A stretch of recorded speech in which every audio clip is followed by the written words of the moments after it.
नमस्कार। भगवद गीता पर हमारी इस खास चर्चा के तीसरे भाग में आप सबका स्वागत है। आज हम अध्याय 1 के एक ऐसे मोड़ पर आ पहुंचे हैं जहां से सब कुछ बदल जाएगा। हम बात करेंगे श्लोक 20 से 27 की। तो चलिए इसी सवाल के साथ आज की बात शुरू करते हैं। हम देखेंगे कि कैसे एक महान योद्धा जो लड़ने के लिए पूरी तरह से तैयार है, सिर्फ एक छोटी सी बात कहने पर पूरी तरह से बिखर जाता है। तो देखिए, मैदान पूरी तरह से सज चुका है। शंखनाद हो गए हैं। मतलब अब युद्ध शुरू होने ही वाला है। अर्जुन अपने गांडीव को थामे हुए एकदम आत्मविश्वास से भरे हुए हैं।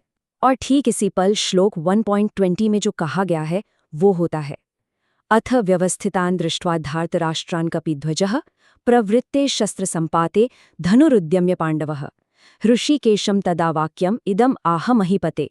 इस समय अर्जुन पूरी तरह से तैयार हैं। उनका मन एकदम स्थिर है और लक्ष्य बिल्कुल साफ। पांडु के पुत्र होने के नाते वो अपने कर्तव्य का पालन करने के लिए एकदम दृढ़ हैं। यहाँ एक बहुत ही दिलचस्प शब्द आया है, कपिध्वज। ये सिर्फ एक नाम नहीं है, ये अर्जुन की उस समय की मानसिक स्थिति को दिखाता है। उनके ध्वज पर हनुमान जी का होना विनम्रता और भक्ति की याद दिलाता है। ये बताता है कि इस पल में अर्जुन अहंकार से नहीं बल्कि कर्तव्य और सेवा की भावना से भरे हुए हैं।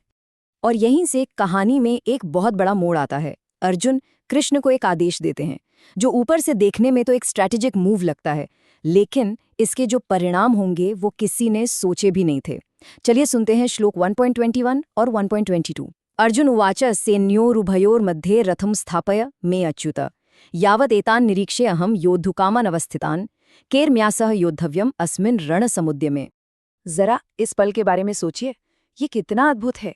यहाँ भक्त यानी अर्जुन अपने भगवान यानी कृष्ण को, जो उनके सारथी बने हैं, उन्हें आदेश दे रहे हैं।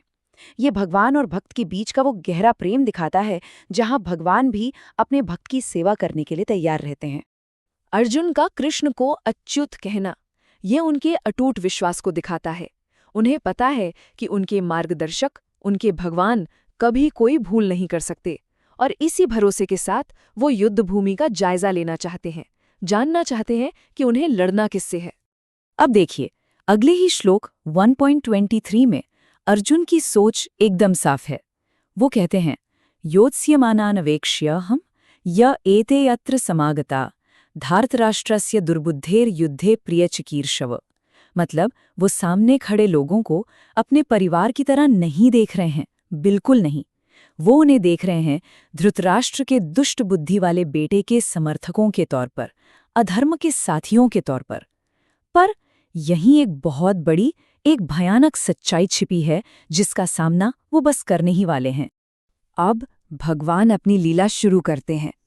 कृष्ण जो सब कुछ जानते हैं, अर्जुन की बात मानते हैं, लेकिन कुछ इस तरह से कि ये एक साइकोलॉजिकल एम्बुश जैसा बन जाता है।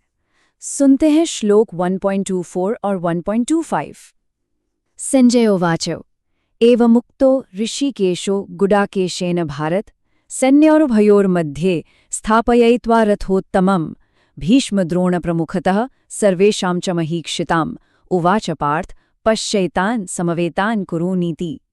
इस श्लोक में अर्जुन को गुडाकेश कहा गया है, मतलब जिसने नींद और अज्ञान पर जीत हासिल कर ली हो। ये दिखाता है कि एक योद्धा के तौर पर अर्जुन अपने मानसिक शिखर पर हैं, और यही बात उनके आने वाले पतन को और भी ज्यादा ड्रामेटिक बना देती है।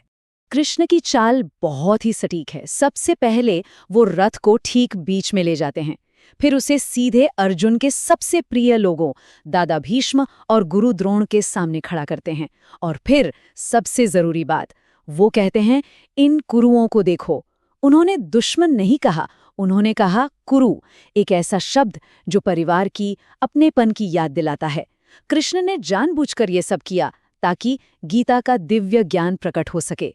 और बस उसी एक पल में अर्जुन की दुनिया बिखर जाती है। उनकी सोच, उनकी हिम्मत, सब कुछ एक झटके में बदल जाता है। अब सुनते हैं श्लोक नंबर 126। तत्र पश्यत् स्थितान् पार्थः पितॄनथ पितामहान् आचार्यान् मातुलान् भ्रातॄन् पुत्रान् पौत्रान् सखींस्तथा श्वशुरान् सुहृदश्चैव सेनयोरुभयोरपि। जब अर्जुन देखते हैं तो उन्हें कोई दुश्मन नजर नहीं आता। उन्हें दिखता है एक विशाल आपस में जुड़ा हुआ परिवार, दादा, गुरु, मामा, भाई, बेटे, ये रिश्तों का एक ऐसा सैलाब था जो एक योद्धा के रूप में उनकी पूरी पहचान को बहा ले गया। अब युद्ध का कोई भी कारण उनके लिए कोई मायने नहीं रखता। इस एहसास का जो असर होता है वो तुरंत और बहुत विनाशकारी होता है। महान नायक अर्जुन शोक और दुख में डूब जाते हैं। अब आज का अंतिम श्लोक 1.27 तान समीक्षे सकौन्तेह सर्वान् बन्धुनवस्थितान् कृपया पर्याविष्टो विषीदन निदम ब्रवीत। और देखिए, इस श्लोक में संजय अर्जुन को कौन्तेय कहते हैं, यानी कुंती का पुत्र। ये शब्द बहुत सोच समझकर चुना गया है। ये उनके योद्धा रूप से हटकर उनके कोमल ममतामयी पक्ष को दिखाता है। उनकी वीरता पर करुणा भारी पड़ जाती है और वो शक्तिशाली योद्धा शोक में पूरी तरह से टूट जाता है। तो इन कुछ श्लोकों में हमने देखा कि एक महान नायक का पतन डर से नहीं बल्कि हद से ज्यादा मोह और लगाव से होता है। कृष्ण ने जानबूझकर ये संकट पैदा किया, एक ऐसी खाली जगह बनाई जिसे अब दिव्य ज्ञान से भरा जाना था। अर्जुन का ये संकट हम सबको भी इसी गहरे सवाल पर सोचने के लिए मजबूर करता है। और यही संकट उस महान आध्यात्मिक ज्ञान की नींव रखता है जो हमें भगवद गीता के बाकी हिस्सों में मिलेगा। हमारे साथ इस सफर में जुड़ने के लिए बहुत बहुत धन्यवाद। गीता पर हमारी ये यात्रा कल भाग 4 के साथ जारी रहेगी। अगर आप इसे मिस नहीं करना चाहते तो लाइक और सब्सक्राइब करना न भूलें। कल मिलते हैं।